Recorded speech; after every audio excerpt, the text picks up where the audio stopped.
जोहार गे गति को आपे को तलारे आरो मिटे नवा वीडियो आते सेटेरना नॉय सा थामनेल रे वीडियो पे नेले कान नोआ दो मिटे रविंद्र भारती यूनिवर्सिटी कना नोंडे तो सानताली डिप्लोमा कोर्स पढ़ा आयो गया। चलो तबे नोआ वीडियो तलाते ओना गिबुन बाडाय लगे तबे चे लय बुना पुइलु दो हुयुक कना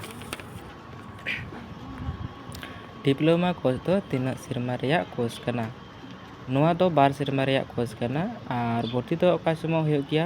भर्ती तो बछर रे न्यू एडमिशन बार दम हुयुक गया।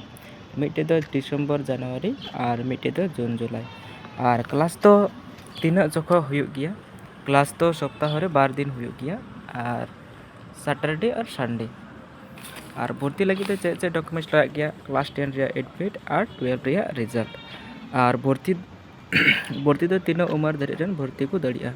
भर्ती रे तो कोनो लिमिट तो बनुआ एज लिमिट तो बनुआ हाराम बुढ़ी कड़ा कुड़ी जो को भर्ती दाड़िया। मा तबे नोआ वीडियो चेक लगा पे आइकाव केदा और नौका नवा वीडियो नेल लगे सब्सक्राइब पे नोआ चैनल मा तबे जोहार।